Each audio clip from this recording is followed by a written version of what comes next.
Hey guys, welcome to another episode of the Waterlad podcast presented to you by Betcha.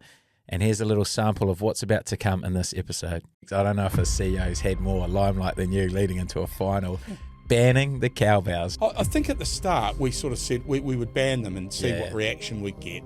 And who would have known with that ban? But it turned into a thing. Yeah. And I think it got to the heart of what it is to be a fan. Some people saw through it and then others were, actually, no, I'm going to bury the bell in your head. I got a few threats. Someone was going to bury their bell in my head. And I guess the reband was a big one for you, huge decision to change, I guess, the logo of the whole club and the organisation. We had to be careful about this not being about the Crusaders because we had people grieving. What was clear to me, the name Crusader was not a knight sitting on top of a horse with a sword and a cross and shield. The word Crusader meant somebody like... If you were named as the new CEO, what would be your first thing you'd change? What a lad, what a lad, what a lad, what an absolute lad. Oh, what a lad. Well, today I'm joined by one of the most powerful people in the South Island. His record at the top speaks for itself, having led the Crusaders to the past 7 titles, but it hasn't all been smooth sailing for the man, as the CEO of the franchise has guided the Crusaders through tragedy, the pandemic, and a rebrand. And although he's won 7 titles during his 8 years with the side, it was perhaps how he handled the year the Crusaders missed the 8, which proves his true worth. And on top of his job, he is just a massive rugby fan, self-proclaimed window licker, and a champion lad who can have a laugh at his own expense. It is, of course, the great man, Colin Mansbridge. Welcome. Thank you. Thank you. Window licker, yeah. Self-proclaimed that, isn't it? I never quite knew what that meant, but you're at the window. I think it's a pejorative term. Good word to start. Term, yeah. But actually, it's if you're all in, if you're a hundy, then you're all in, aren't you? That's the way it is. And you're watching training at the window. Yeah. Drooling. Yeah. I love it. We don't have enough of those moments sometimes, and so when you do get them, a scrummaging session. Oh, you've been known to get on the scrummaging kit yourself as well, haven't you, with the guys? I think I get so excited when they give me an iPad and say, "There you go, Colin, you have the iPad," and then of course I'm shaking. So it's a lot of fun. But you have been on the single sled with the boys. I have, yeah, been on the single sled. Yeah, bring back some good memories. Not really. You look how good they are nowadays. What great athletes they are, and how technically proficient they are, and so I flop into this. It's sort of what's that octopus or flopping into the sled. How would you go scrummaging Fletcher Newell? Oh, mate, he'd destroy me. Even in your prime? Because you've talked up a pretty big game over the years. A real big game. I think that these lads nowadays, they are so technically proficient is the first thing. And, I had a reasonable back, but you'd get destroyed by one, they're physically strong. Yeah. But even more than that, the detail, I watched those guys with DP and Jason when he was here, and you see the detail they get into. And, in the old days, you'd put your hand on your knee and try and burrow in on a bit of an angle, and you get penalised for that now. So. To be as good as they are, man, they're just amazing. Mate, a couple of absolute beasts, Fletcher Newell, Tamati Williams. They can scrum. But you have been in the news very heavily the last few weeks. I don't know if a CEO's had more limelight than you leading into a final. Banning the cowbells. It came in a lot around the questions from Instagram, but talk to me about it. Did you get exactly what you wanted out of it? I think so. Probably more. And the rest. It was meant to be. So what happens in leading into a week of a game, there's lots of chatter on the Monday, Tuesday, and there's sort of everyone rests on the Sunday. Lots of chatter on the Monday, Tuesday. Team naming sort of happen midweek, but it does go quiet a bit. And all the research that we get back says it's quiet at that period of time. So that Simon, the chief CEO, sort of reached out, and there's a bit of a jestful comment that he put about cowbells. So we started talking about it with the team. Do we want cowbells in the stadium? And jestfully, I put up melt the bells thing on LinkedIn, and saying we would ban them. Well, boy, the reaction was unbelievable. So they've got an app that got downloaded 70,000 times. I heard that. Yeah, I mean, that's unbelievable. So it shows how passionate people were. But once I doubled down, there was no way out. Yeah. So now, on the day, nobody's bag got searched. Nobody had bells taken off them. Yeah. None of that. I think, but there were 70,000 apps around the country downloaded. So it was. So you weren't actually going to take the bells off people? No. I think at the start we sort of said we would ban them and see what reaction we'd get. But then actually, and if nobody had cared about it. I was going to say, how many usually come down? It's probably like 3 or 4. Yeah. And I reckon if nobody cared about it, we wouldn't have cared about it. And who would have known with their band? But it turned into a thing. Yeah. And so when it turned into a thing, which was cool for Chiefs fans, I think that's amazing that they're that excited. So when it turned into a thing, well, then we had to turn it into a thing. But at the end, there was never an intention. It was almost like, I remember talking to Caroline at Venues Tahi and saying, how can we make sure that we don't have tension at the front gate when people are coming out? I got a few threats. Someone was going to bury their bell in my head. Oh, jeez. But awesome in the venue before the game. I was getting people coming up with shaking the bell and getting selfies. And So it lifted. It caused some chatter, and I think it got to the heart of what it is to be a fan. Yeah. At the had lots of Crusaders fans saying, well, one, it's really impolite of you and it's not making them feel welcome. And then 2, good on you, mate, ban the bell. Yeah. And then on the Chiefs side, again, some people saw through it and then others were actually, no, I'm going to bury the bell in your head. Yeah. But that's a bit about what it's like to be a fan. And in some respects, it probably went a little bit longer, which was not a good thing. You want to be talking about the footy on the Thursday, Friday, Saturday, and I was trying to get out of it, but it was you'd gone too deep, gone way too deep. So, and then of course, media would ask you about it, and I just doubled down with them. Yeah. Well, I guess that's one strength of yours is because you're such a fan of rugby. You pick up what fans actually feel, and that's where you can dive into this stuff. And I'm sure Jack Measley would have been proud of you promoting the game from your desk. He was. I think that's the thing. It's sort of this comp is a great comp, isn't it? It's been awesome this year. And you've coached it for a while now. It's a pretty good competition. And so you want to celebrate it, and we probably do get a bit serious about the code sometimes. Yeah. And what I've noticed is when we start talking to fans, how much they love they love their team. So we're really passionate about Crusaders fans, but Chiefs fans are really passionate about the Chiefs as well. And as I've found out, so how much of that job is for you to promote the whole game in terms of being the CEO? Is that coming to your radar, trying to grow the game? We collectively, the 5 of us, or the 5 founding Super Club CEOs at the start of the year said, we've got to do more collectively and tell the right stories. I think sometimes, rugby can get bashed a little bit unfairly. And I think, we were conscious about trying to tell a story about the code and the competition. And we tried to be positive about it. And where people were saying negative things, we'd just get them to articulate exactly what they meant. And then quite often they're just mouthing off, And so we were conscious about that this year, and collectively across the whole competition with Jack's leadership. Jack's been outstanding. Yeah. We just got a little bit better at that. And we talk about having, in the CEO, you do want your team to win, absolutely no doubt about it.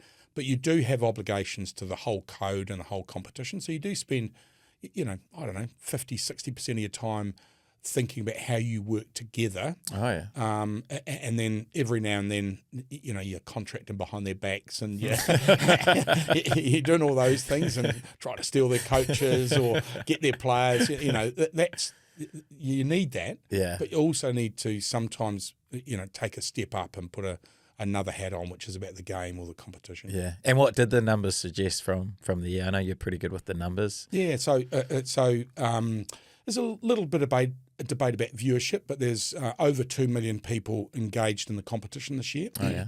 And that's up. It's at very worst flat, but probably up on last year, which has been ever since COVID. It's we've had 15 to 20% compound growth over those few years. So there are events this year that have had as much this year and last year that have had as much engagement as any events since we've been taking good stats. So early 2000s. So. And I think the final was viewed by more people than anything since 2016. So I think what we're getting is the fantasy, which you and I don't play, of course, the fantasy league. A whole lot of things where people are really, really engaged. I think social media engagement across all the teams. I know Moana Pacifica have talked up a big game, but actually the base that's in the other clubs is really quite strong and reasonable growth rates. Moana's probably a bit, off a lower base, bigger growth rate. But yeah, it's people are really, really engaged with the code and the competition. Yeah. And the season, you get the title. Yes.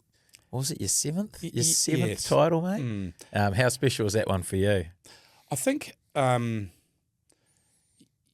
everybody in this place is all in, and they, everybody at Crusaders is so invested in the organisation and so invested in each other, and really like to see other people do well. And we all think, our little piece just adds something to the picture, and I think all of the staff take great pride in when Cody Taylor or David Haveli or somebody pops up and says, I really appreciate what you've done there, which is, whatever it is, it's a small thing, and the staff love it. And I'm just the same as anybody else. I'm a fan first, and so like any fan, you want to do your bit, cheer as loud as you can, or whatever it is.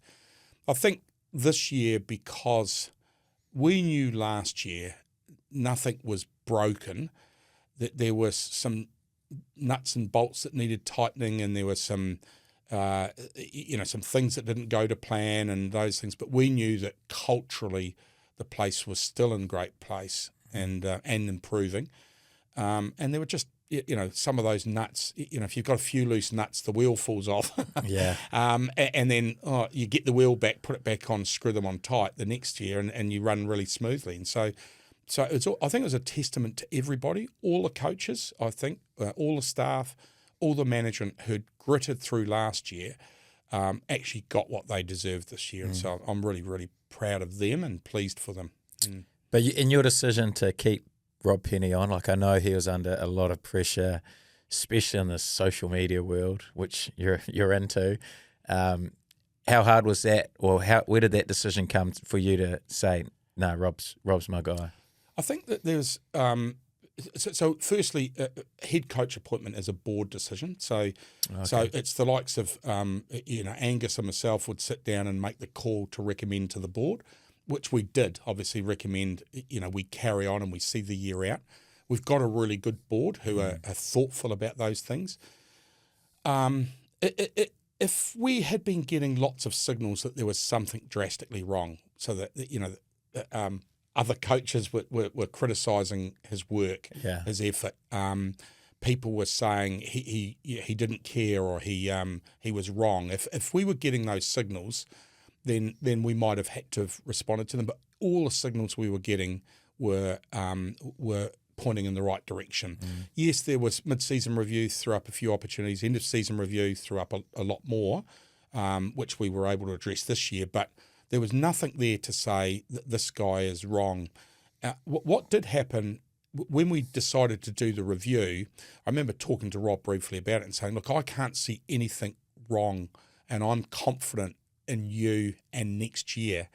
But we need to give you permission through a thorough review for that to be endorsed. And so, in media, we endorsed Rob all the way through, and we're not going to do anything.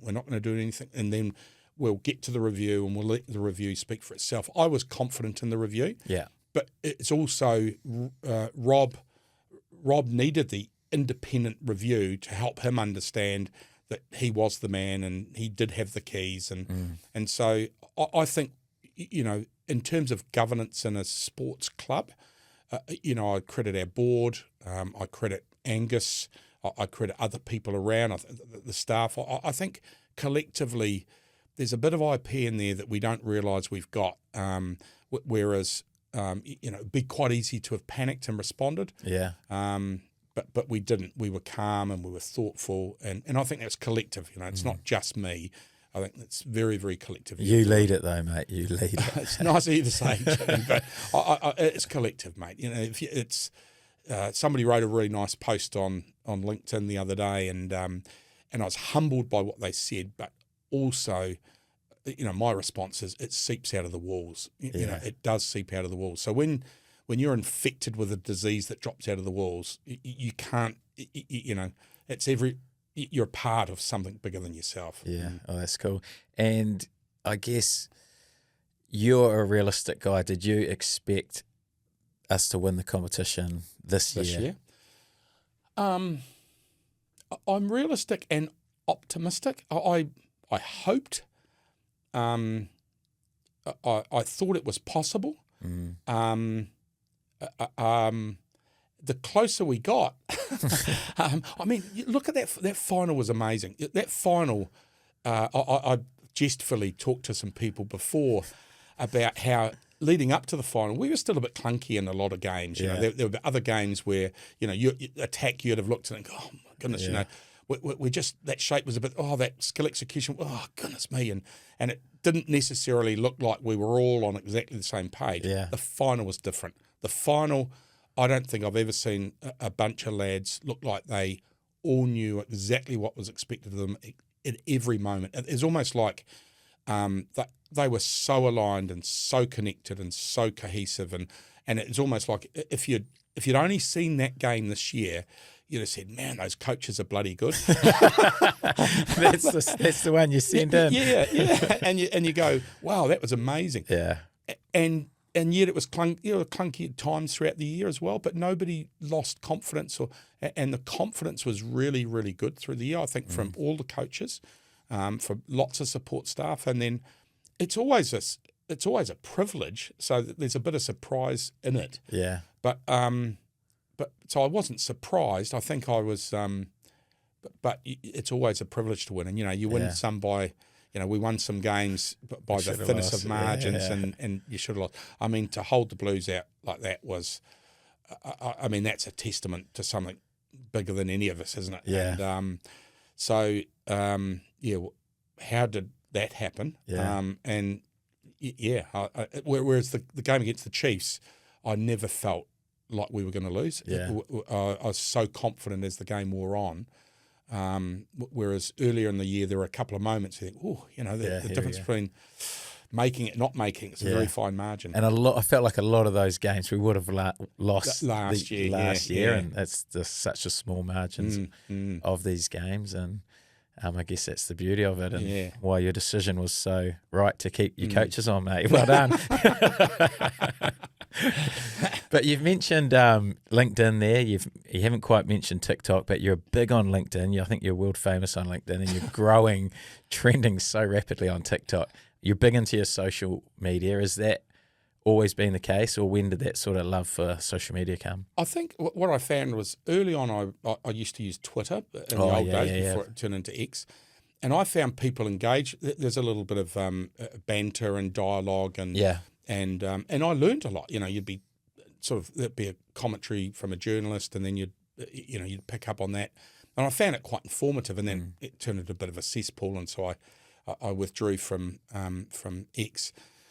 LinkedIn, everybody's putting their best foot forward, and as I said earlier, we talked collectively as CEOs that we needed to be working together collectively for the competition, and we said that would be one vehicle that we could tell stories. But the first couple of stories that went up on LinkedIn, I'm sitting there going, oh man, it looks like I'm so proud and grateful and blah, blah, blah. Oh, geez, it doesn't feel, self-deprecation, taking the mickey out of each other. That's what it's like. That's that's where I'm at my best. Yeah. And I have the most fun. You tell somebody you love them by, somebody else would call it tall poppy syndrome. I'm saying, no, mate, you're terrible. When actually you mean the exact opposite. Yeah. And you're showing them you love them and you care by actually picking up their smallest thing and amplifying it to show that the rest of them is a whole complete human being. So I was struggling with LinkedIn and trying to get more TikTok character into LinkedIn. Yeah. And I tried to get Ella Ferguson and a couple of other people across from TikTok to LinkedIn, and they said, no. And so I ended up a bit on TikTok. Real boomer approach, clumsy as anything. A little bit of advice from Talia and a couple of well, Grace banned me from it for a start. So I'd sneak in a few, and then before you know it, we did one little one, on the day of the final, and I said, look, I'm not going to do this. What say we don't win? Yeah. And they said, oh, well, we'll just delete it. So we captured a couple of things and then was able to do it in front of the trophy. And that one's gone a bit viral. Oh, has it? Yeah. It's sort of I want to do a dance, but I can't get, I was trying to get Christian and Yanni to teach me how to dance, but they kept ignoring me. And so, it's been very awkward. You just go for the half face approach. It's terrible. It's good. I like it. It's granddad having a go on TikTok. But the thing I love about TikTok is it's actually quite an engaging platform. Yeah. There's not a lot of, it's not a cesspit like some of the others. I suspect there are times when it can be, but most people are having a bit of fun, and it's I quite enjoy it actually. It's keeps me youthful. Mate, you're looking very youthful. But speaking of youth, let's go back to what life was like for you as a youngster, the rise to becoming the CEO of the Crusaders. Where did it all start for you? So Kaikoura is home. Oh, yeah. But I went to boarding school in St Kevin's in Oamaru. Born in Kaikoura. Yeah, and then went to school and went through junior school and then went to Oamaru and then St Kevin's, Waitaki. We used to do the inter-school games then, and they're still a bit special. I think both schools are struggling a bit more in terms of their rugby programs, and then went to university in Dunedin. And stayed down there for a bit, played a bit of club footy down there. And then What'd you study? Well, my first course, which I didn't finish, was Phenomenology of Religion, Anthropology, History and Geography. Oh, wow. But actually university wasn't kind to me. It was way too social.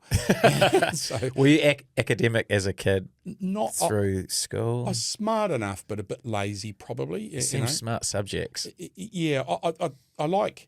you know what Rob's like. He likes being quite philosophical, and so you can Rob Penney. You can debate with him for 5 hours. And I love debates and things like that. Yeah. But I didn't do that well at university, so I was going to head home, and the treasurer of the Dunedin Rugby Club said, I'll get you a job in a bank. So I joined a bank, and then they helped me do a commerce. I did a finance and accounting degree and did some postgraduate study through as a part-time as an adult. And because I was a bit more adult in my approach, I studied harder. You weren't drinking so much. A bit more mature. So you must have been good at rugby for that coach to keep you. Club footy. I played a bit of club footy down there. I played for Dunedin, and we won a championship. Dunedin won in 86 and 87, and we hadn't won since the 1950s. And and then tight head prop, loose head prop. And then moved to Christchurch, and then joined Burnside, and the rest is history rugby wise. Why did it finish? Footy? Yeah. I had a few head issues early on. When I was a youngster. And so, but in the very end, it was probably old age. I was mid-30s, and you got to mid-30s. Yeah, good on you. And Christchurch, so and never professional. The game was all amateur then, so you're doing well to know about the head knocks and stuff. The education on that hadn't really. I actually I had quite serious head knocks in Dunedin. I was seeing a neurologist at the hospital. Oh wow! Because I had a few issues with fitting and things like that. Oh, so sure. yeah, So we didn't know much about it, but Yeah.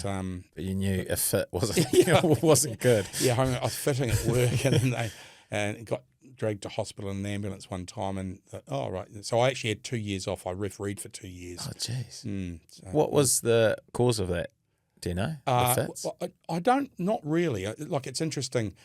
There was, I definitely got a concussion. I was actually playing for Otago at the time against Canterbury. Oh, yeah. I got carted off on a stretcher. I have no memory of the game.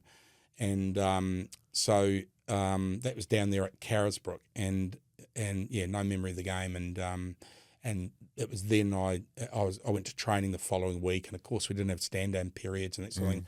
I was scrummaging and I was flaking out, and then so I end up at work one day and killed over at work and taken to hospital and got appointed a neurologist, and that was me done for a couple of years. Far out. That's crazy. And then you got into refereeing. I did that for 2 years. Calvin Deaker started same group as me. So How'd you find that? I enjoyed it, but probably I wouldn't be anywhere as good as these guys are. I actually went up the grades pretty quick and got to I could imagine. What stopped you from going pro as a referee? Well, it was still amateur in those days. So I actually went back, and a couple of years later, the neurologist gave me a clearance. Oh, yeah. Well, he didn't give me a clearance, but he just didn't tell me I didn't have one. So I went back and played club footy, and I was fine after that from a head perspective. I never had another head injury then. Nowadays, you'd be, nowadays that stuff wouldn't happen. Yeah. But that's why the game is so much better now, isn't it? But yeah. So you were working at the bank at the time? Yeah, I was. Yeah. Working through the grades and studying on the side, as well as playing rugby. Yeah. Busy. Yeah, it was. Again, that's what you did. That was just if that's what you do, that's what you do. So, but it was busy, young family, and so when we moved to Christchurch, again, I was doing some. I think I was finishing my first degree, or I did some postgraduate study there. So that was quite interesting. It was there's a couple of years there where I struggled a bit with everything on balance. the plate. How many kids? 4. Busy. Yeah, well, you know what it's like. 4 kids, don't you? Yeah. Quick one here from the Betcha Desk. I've got 4 Waterlad specials for you this weekend. 3 of them are at Alexandra Park on Friday night. Now, unfortunately, no odds are out on them yet, but get on these 3 as soon as the odds come out, because they will only shorten. The first one is Race 4, Ocean Eyes. Very hard to beat. Race 5, Ultimate Racy Girl. In great form, should win. And Race 7, One and Only. These 3 all look pretty special to me. Add the Canberra Raiders, who are at $1.30, who should be far too good for the Dragons this weekend. And always remember, gamble responsibly. The best way I found to do this was to grab a few mates, start a syndicate. That way you've got low risk, lots of banter, and your friends will never let you gamble more than you can afford to lose. Enjoy your weekend of sport. And you'll rise through the bank. So that's interesting. So when I got to Christchurch, I was more generalist banking. I did a bit of corporate, looking after corporate accounts and commercial accounts. And so you'd be an account relationship manager. The beauty of that job is that when you go in to see a customer, you're learning about their business. So if you've got a couple of industries that you're looking after, you learn a lot about lots of different businesses, because you've got to figure out whether you can recommend that credit to the bank to approve. Yeah. So you've got to become an advocate for them if you believe in their business. So it's a wonderful way to learn about commerce and business. Did that for a few years. Then I went to London and worked for the financial services regulator there, and I did a bit more study there. I ended up in a derivatives risk management role where everybody I was working with, they were doctors of physics and engineering and things like that, so they knew how all the quant models worked. Yeah. But they needed someone with a bit of sort of intuition who had no idea. So I'd go along, and they were all, the PhD of this and that, and then I'd go along and take the notes, so to speak. But it was a really good learning curve, and that was as pre-GFC, and came back to BNZ here and ran their mortgages business, and for a couple of years then I worked for ANZ for a while, went to Japan and coached some footy. I took a year off and coached Toyota Shockey up in Japan for a Did year. you? Where did that come from? Were you coaching on the side or Down here, I was Oh, you coaching. were? I was coaching club footy. I was coaching the Burnside seniors. Oh, yeah. with someone else, obviously. Yeah. Coaching Burnside seniors here, and we played a Japanese team, and then and I sort of thought that was pretty cool, and then through a friend made an introduction, and then before you know it, I'm Far out. we chucked it in for a year and went coaching. They offered me another 2 years after the first year, Yeah. but they sacked all the other Gaijins. Oh, did they? So they sacked all the Gaijins and then kept me on, and I thought, gee, I didn't realise how political the game was. Yeah. And so not so much in New Zealand. When you're coaching, you tend to get left to coach. I think over there you're doing as much politicking as you are coaching. Yeah. So I found that quite challenging. So I actually went back to the bank. So I worked in Ho Chi Minh for a couple of years, and then back to Australia, and I ran ANZ, sort of Queensland area for ANZ, not the corporate but the consumer business. So a lot of success too, by all accounts. we had a good run. We had a really good run. It's interesting. We did some quite purposeful stuff there. So I actually had Crusaders staff over. They were doing PD up at the Broncos. So had Tabai, Rob was there. I don't know if Smithy was there, but there's a couple of people, and we had them in to help us out do some professional development with, for me it was a crate of beer. Come in, I'll pay you a crate of beer. Those are the days. And they came in and spent half a day with my leadership team. Oh, yeah. And new leadership team, and it was quite impactful on them. They started to realise they've got to lead something bigger than themselves, which was sort of something that came out of Crusaders environment. And yeah, we had 4 or 5 really good years where we outperformed the rest of the market, and we weren't doing anything technically better than anyone else. We just did it with a bit more purpose. So people felt that they were doing stuff that they cared about. Customer conversations weren't just, can I sell another credit card? They were, can I make a difference to this person? So yeah, we had 4 or 5 great years, and Carol was very upset when we left there to come back. Oh, really? Because she wasn't ready to go, and in hindsight, I probably should have stayed an extra couple of years. But Did you enjoy the job? Loved it. Yeah. Loved it. Yeah. What brought you back then? Well, coming home was a bit of it. Was it the Crusaders job? No, I came back. I worked for BNZ for a couple of years, Oh, okay. running their agribusiness sector. Yeah. And I loved that because that was all about, that was just before the environmental conversations were getting as severe as they are now. So we were trying to educate our customers to think about what end consumers would want. So that was, it was a change process. It was challenging. They just, are you going to give me the loan or not? And actually, well, yes, we will, but we need to help you be better prepared for what the future's like. Yeah. And then fell into this gig. So, How did this one come about? so the consultant rang me and said, this role's closing soon, and I haven't seen your CV. Huh? What? Oh, really? I don't think I could run a footy club. Half an hour later, I put in an application. It closed that night, and then I ended up in the sort of conversation with the board and with the consultant and some others. And then once you've drunk a sip of the Kool-Aid, she's all over, isn't it?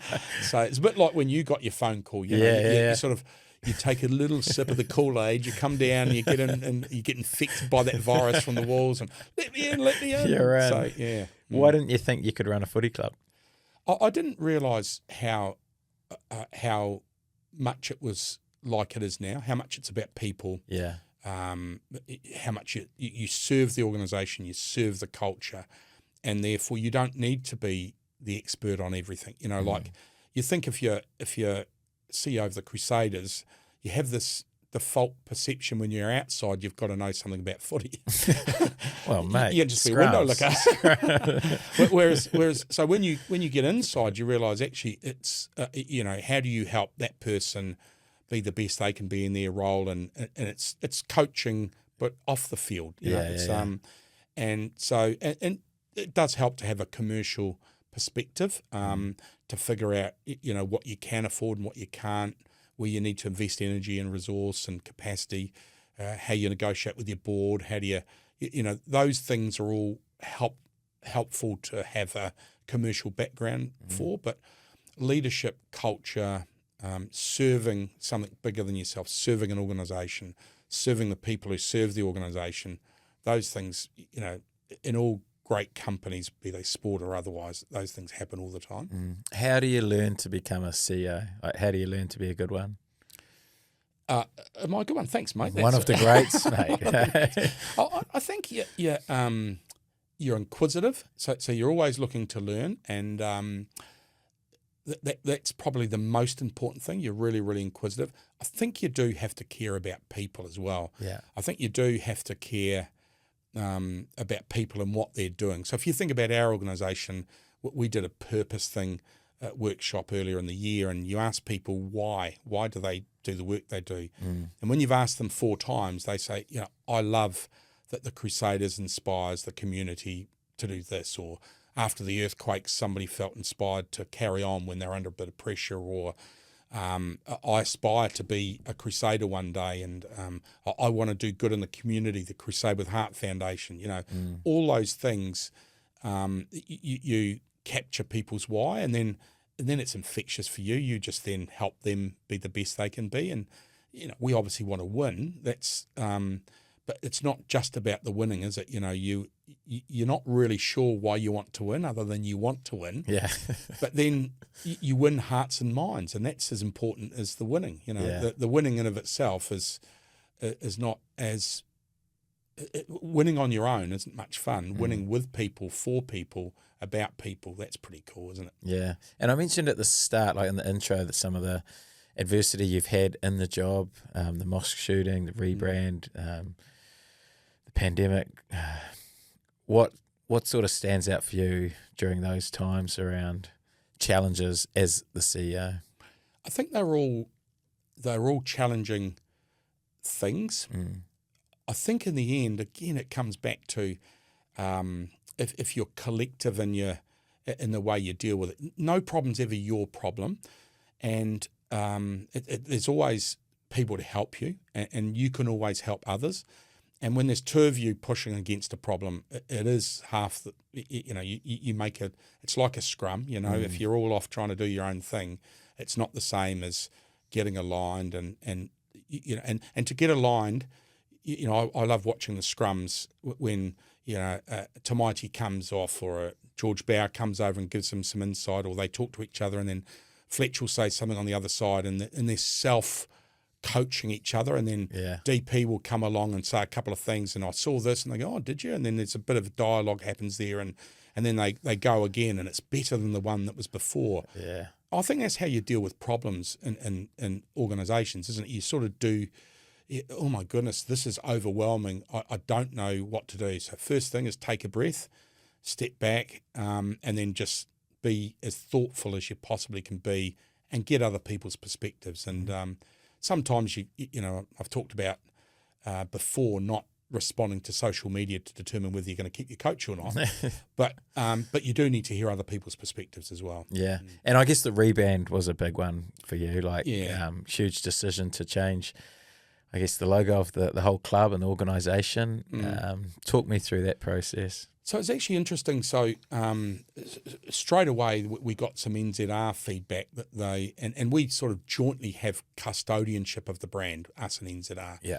But we had some sponsor feedback, not a lot, and we had some feedback from sort of other agencies like local and central government about it, and there was, and NZR had made the call that I think Steve Chew at the time said, the brand's unacceptable, and there's a couple of comments in the media. So the board had decided to do some brand work anyway, to do a bit of a refresh and think about what we should do. So again, took a breath, made sure that we had to be careful about this not being about the Crusaders, because we had people grieving who were worshipping at the mosques.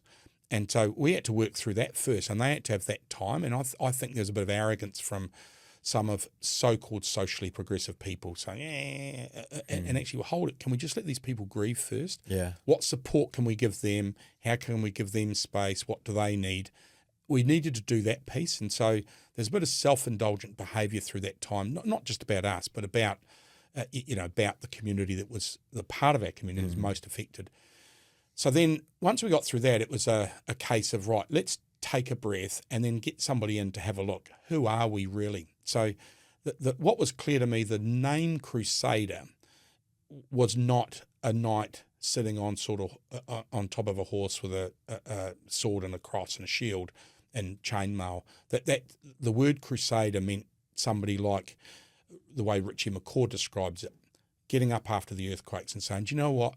We can play for something bigger than ourselves. We can win this championship this year. We might not play another home game this year. We might have to train at different places. We might have people out of their homes. We might do all of that thing, but other people are worse affected than us. We can inspire them to be better by being the best we possibly can be. That's what a Crusader is. Crusader is somebody like Webby who's started the long run, and now that's turned into this amazing community event and raised money for Child Cancer Foundation. That's Crusader is being the best version of yourself on the field so that other people are inspired to be the best version of themselves off the field. That's what being a Crusader is all about. And that was clear through the research we did. It wasn't the iconography. The word Crusader was really important, I think, because if you reclaim the meaning of the word as the way we'd lived it for 25 years, then actually there should be real pride in the word. The iconography was something a little bit different. So when we got into talking about what is this place about, connection, people are really connected both internally and externally. We talk about sort of good people doing good work. We talk about representing our region. We talk about being resilient and betterment. And all those things were represented in this design of the tohu that landed.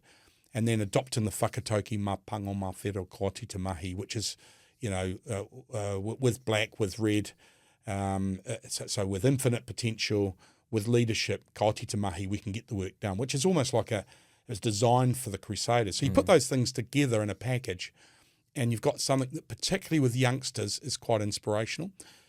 Fans have different views about it.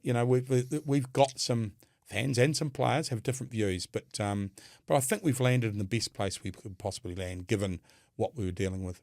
And did you know that as soon as you saw that new emblem, were you just like, oh, that's it? I think take a while. No. I think it. I think when I heard the whole story, who are we?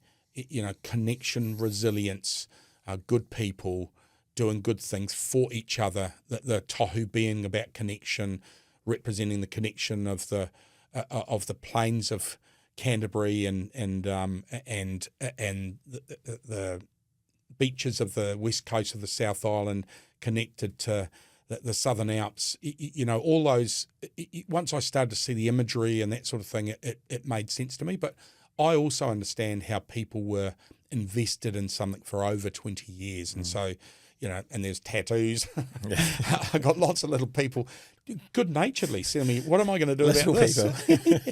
What am I going to do about this? And I said, don't worry, we'll have a cowbell gate in a few years. And but it's interesting the number of people I've seen who've got both tattoos now. Oh, yeah. And so, and when I go and tell the brand story and show the videos and that sort of thing, people get it. But I accept that there's a large number of fans who don't want to change. We haven't changed what it means to be a Crusader. I think that's the most important thing. Yeah, some people don't like change. No, yes. Very uncomfortable with it. And the other thing, I guess, which has been changed is the stadium, which will hopefully be changed next year. But that's been obviously something that you've been chipping away in the background for probably since you started. Yeah. So we had, very early on, the government had committed their investment spend. The last Labor government had agreed to spend their $250 in the Regeneration Fund, and then council and government struggled to reconcile who was going to lead the project and how it's going to be led. And early on, we were supportive. We realised it was going to have to be a multi-use arena, so it wasn't going to be built for the Crusaders. But what was also clear was it was not going to be built without the Crusaders. So we had to sort of lean in a bit and help out. I think we went through, infrastructure. We're not that good at it in New Zealand. So we went through a number of iterations of, how much should it cost? What should it look like? What should be the design? And then we hit that stumbling roadblock around pre-COVID Yeah. where it looked like council went out for consultation and they went out and said, look, we're either going to, we think it's too much, we've got to stop, review, carry on, or redesign. Well, all of those are essentially stop other than carry on. When you practically examined how many more years we'd have to go through, it could be another decade. So that's when we engaged the community a bit more overtly and said, right, you have to have your say. And so they responded to the council survey and 78% of people said, right, we're in.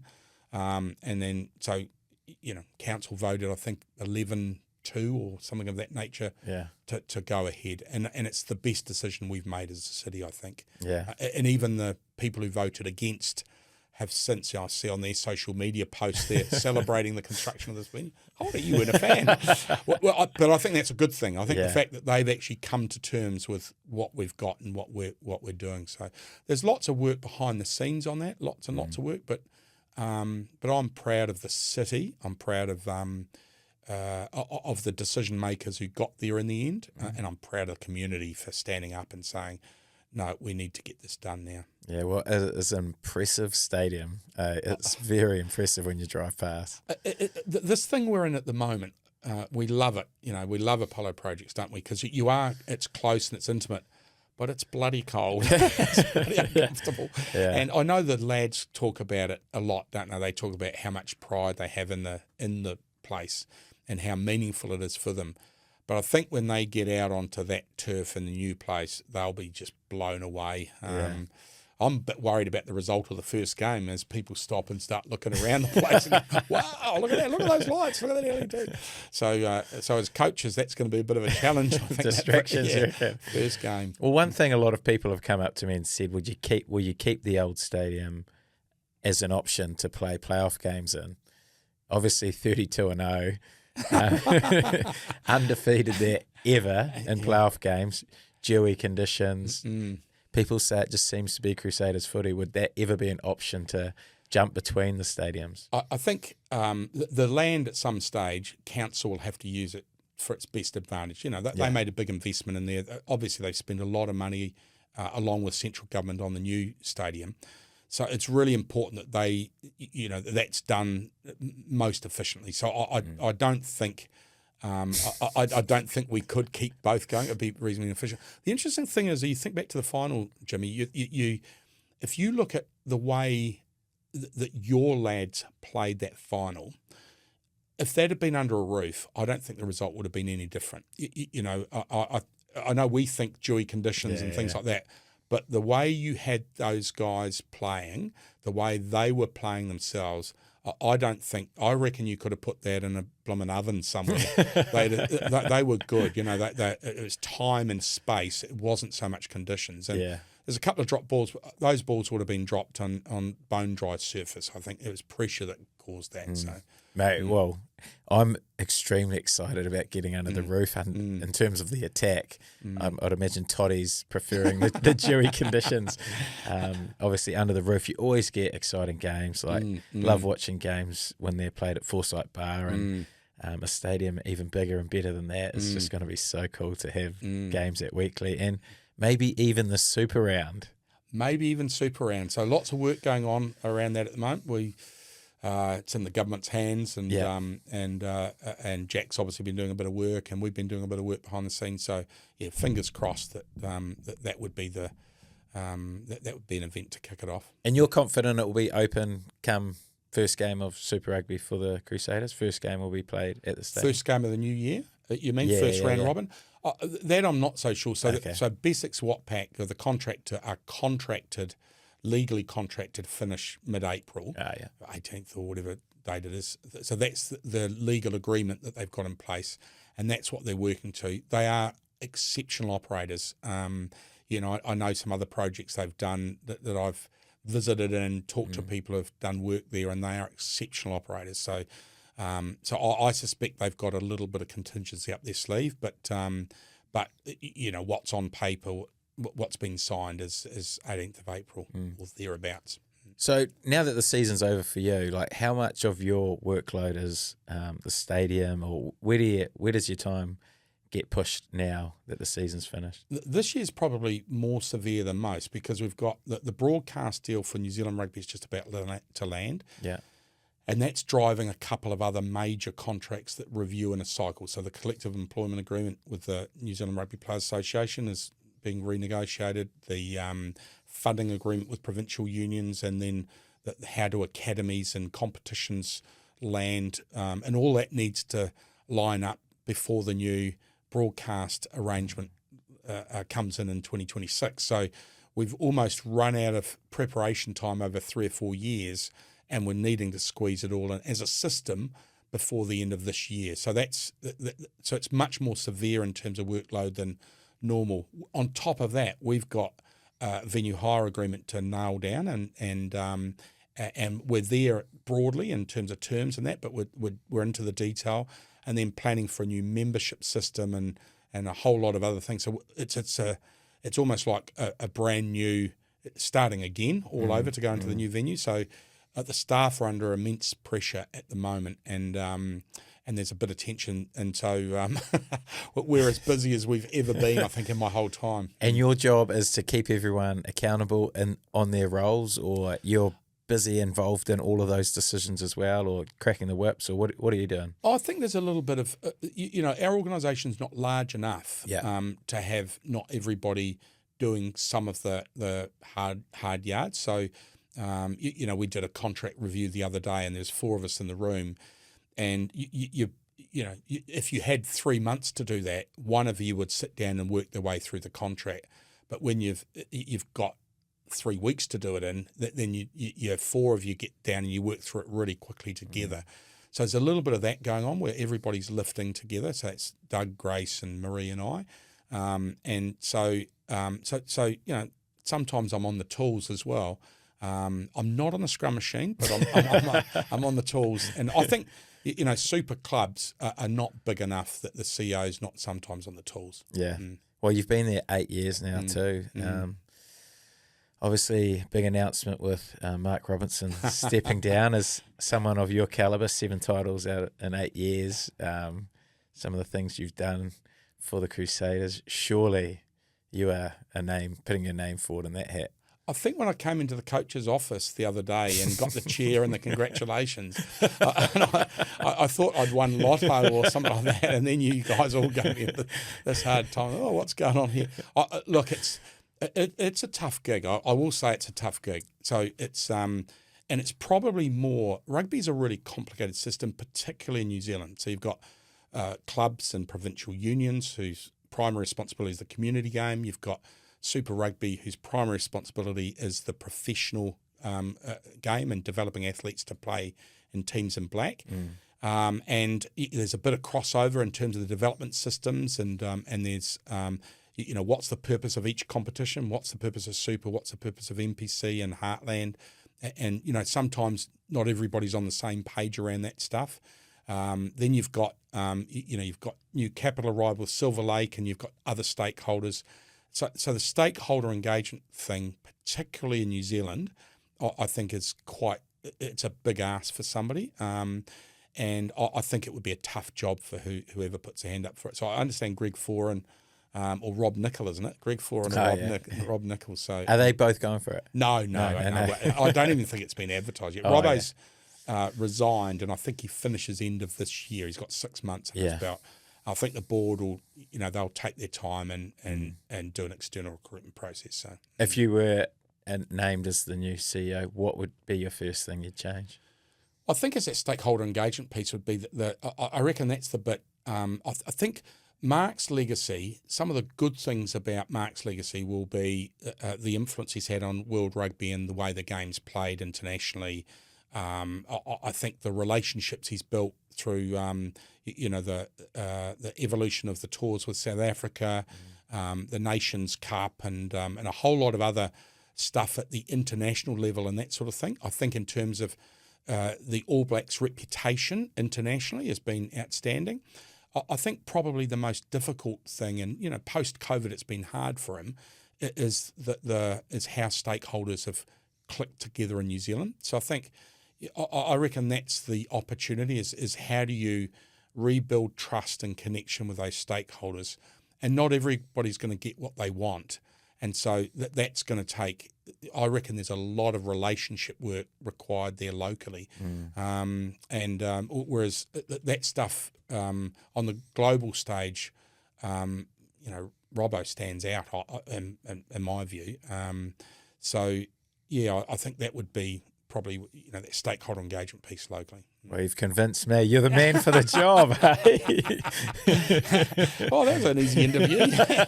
You've got it. Well, anyway, we've gone to the Instagram and we've got heaps of questions for you. So. Right. Oh, this one's a good one. Do you get paid royalties every time you play Sweet Caroline? No, but we should, shouldn't we? I mean, I love the song. You do. I don't know why it's such a cool song, but it's the one. I noticed they're playing it quiet the last 2 weeks. Quietly. Oh, yeah. And ramp it up, because when it ramps up, everybody sings it. Even the people who hate it, I see them go, oh, I hate this song, Sweet Caroline.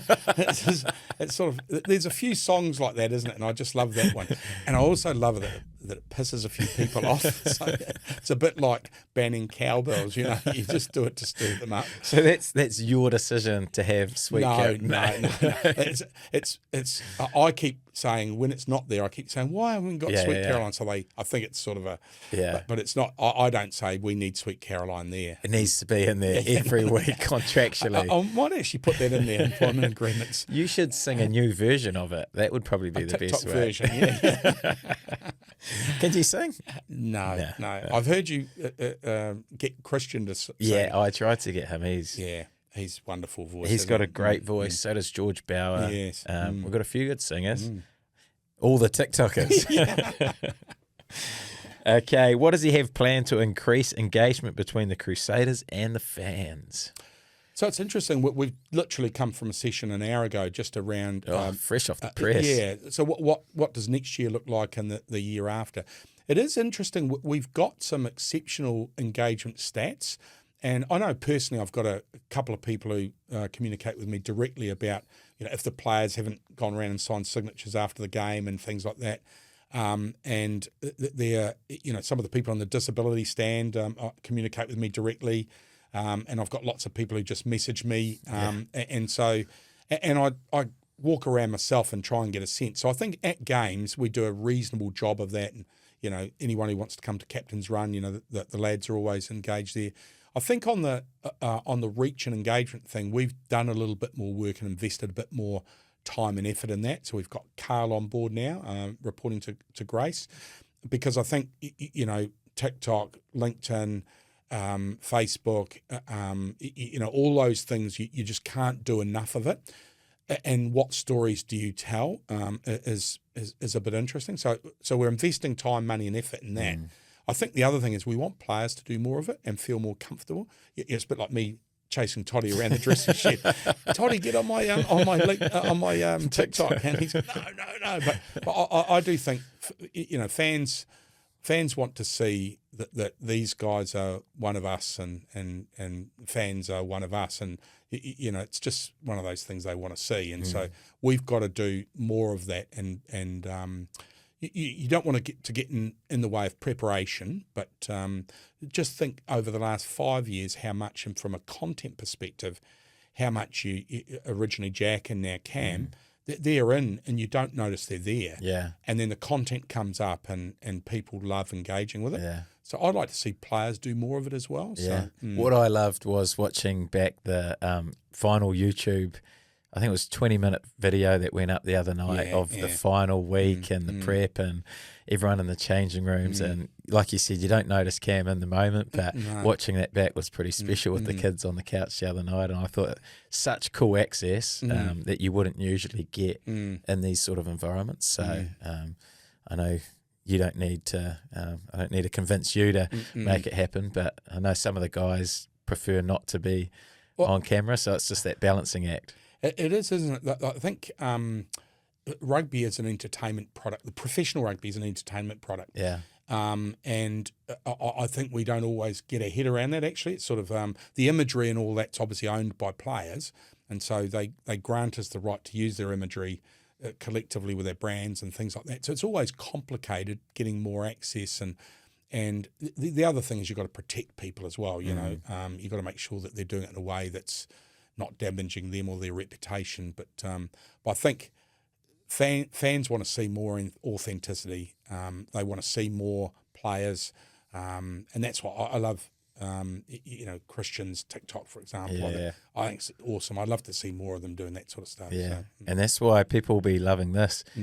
You on What a Lad. They've been wanting it for years, but finally managed to get you on. Okay, next one, bring back the old logo. So there's a couple like that. So you've obviously sort of addressed that. There's a few people who still really want to see that old logo. And I think maybe for a one-off game. I think couldn't do it. But I think if you're invested in the old logo, you should continue to be invested in the old logo. There's nothing wrong with that. You know, nobody's saying because you wear the old logo, you're not a Crusader. Yeah. The reality is you are a Crusader, or a Crusader fan, and what we're saying is that that we did this work to figure out what's the identity of the Crusaders and how do we tell that story with the tohu, the whakatoki, the brand story.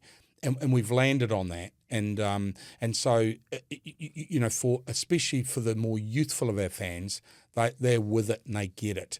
I don't think going backwards is not the right thing to do. I think we've got to keep going forwards. But we're just, if people don't want to change, then that's fine.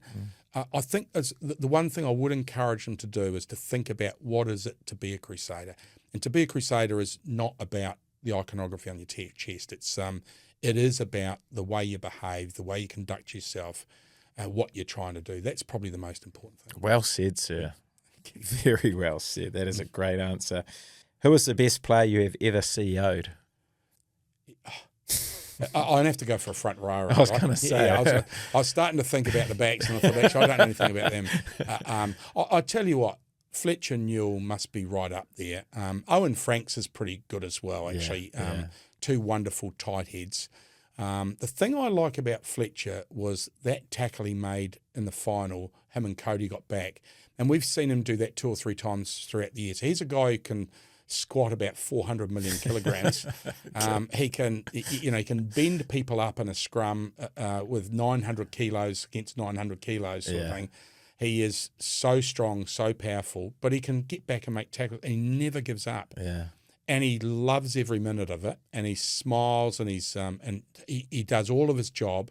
And so on the Player of the Day rankings, I think the public ones the other day, I think, was it Will was one. Will Jordan, Rivers or Fletcher. Yeah, and I think Fletcher might have been 3 out of those. Well, we all know the real one, no disrespect to Will, and Rivers, the real one was Fletcher. I mean, that was, so I'd probably have to say he would be my number one. Wow, you are a true front rower.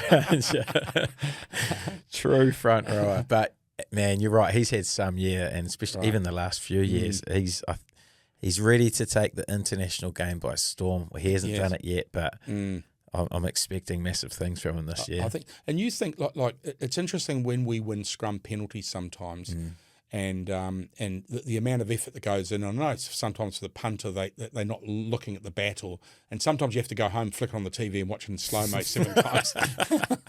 But then you see that scrum battle, and then you see the penalty, and everybody gets excited by it because it is a moment, and I think we should celebrate those moments as long as we're not spending 10 resets. If you win that penalty straight up, bang, celebrate the moment. Yeah. And to see him do that so many times this year, he's been unbelievable. Yeah. Do you wish you were a scrum coach?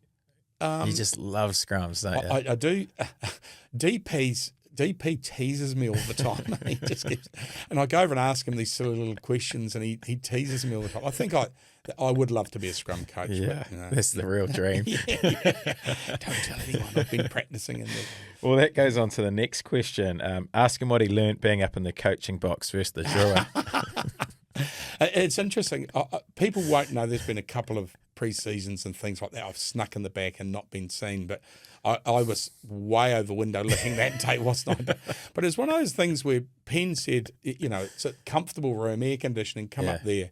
And then, of course, DP's engaging me in the conversation. So next minute I'm looking, what did you see there? And before you know it, when I got back, Angus pulled me aside and gave me a telling off gently, but he's, Colin, get out of the coach's box. But actually, one of the things I love about this place is that, if it'd be poor if I was up there giving advice. That's the last thing you want to do. But it's interesting. DP asked me after that, and you might have asked me the same question. What did you see? Is there any comments you'd make? I reckon that's awesome as coaches. That, of course, I wasn't. I was tongue against the window looking at it. You were watching that same scrum. Watching the same scrum. But it's awesome that people ask you if you've seen something, so that they're continuously seeking feedback and coaching. I'm really impressed with that. Oh, mate, good stuff. Okay. Colin's key to locking down a good scrum. I think the strength of their core, when you see those front rows, you see the strength of their core. They're really strong up top as well, but there's a core thing to them that is, again, quite often it's covered a little bit, so it's not the Adonis, it's not the Adonis midriff that you see, but it's probably, I reckon, if you could chop the muscles out and measure them, you'd just see tree trunks of core through there. So that seems to me real good core strength and stability, and then and obviously a shoulder as well. So happy, ability to use a shoulder, and they must, I look at Fletch, Tums, Geo, Kirsch, all those guys. Seb, they can squat, so they've obviously got something in the leagues there as well. So, but yeah. Were you a big squatter? We weren't doing it so much in those days. We almost did bench press and curls to make the biceps. Have you noticed Rob's always working on his biceps? He is. Yeah. He has massive arms, biceps and tanning. Yes. Okay, last question. Best piece of advice for a Woodlad listener? I think it's about stop, taking a moment, and sitting on your shoulder and saying to yourself some nice things. Am I enjoying this? What's going on? How am I feeling? Do I need to be a bit kinder to myself? It's those sorts of things. It's what we're sometimes so in the moment, we don't get the opportunity to put the little person on the shoulder and just get them to ask ourselves some questions. And so when the pressure's on, taking a breath, putting the person on the shoulder and saying, what's going on here? Why am I feeling that way? And just, turning up the me is what I'd call it. Oh, I like it. Bit of reflective, bit of reflection. And you do that, because some people write that down in their journals, but you put a little Colin on your shoulder. Is that the way you do it? I do try and do that sometimes in the moment. It's sort of not all the time, because sometimes the amygdala takes over and you're rant and rave. But every now and then I'll just try and put the person on my shoulder and turn them up a bit, and then get them to ask me some questions. And of course, it's not a little person. I'm asking the questions of myself, but it's a big, strong front row. It's not shoulder drops. But I think when they ask you the question, asking questions is awesome, isn't it? It's what coaching's all about, isn't it? You ask a question, and people have to stop and think and reflect. And I think that's the bit that it's really useful, and it's a good thing to do when you're feeling down or when you're under a bit of pressure. Ask yourself a question. Why are you feeling that way, and what's life really like? It's sort of it's good for you as well. Yeah, mate. Jeez, what a way to finish one of the great podcasts, mate. You've absolutely nailed that. I never thought I'd get you on here before Diary of a CEO, because I know you're a big fan of that one. But I appreciate you coming on. You're a true legend of around this part of the world. I know you're one of the most powerful men in the South Island. You told me that. But yeah, the success that you've brought to this franchise and the way you lead this side is impressive to watch, and looking forward to working with you hopefully more in the future, unless you do get this job in the NCAA. So we'll have to see. Thank you, James. But I appreciate you coming on, mate. It's been awesome. Jimmy. Awesome, mate. Oh man, what an episode that was. Thanks to Betcha for bringing you that episode. If you did enjoy it, please give it a share. Be very much appreciated. Cheers.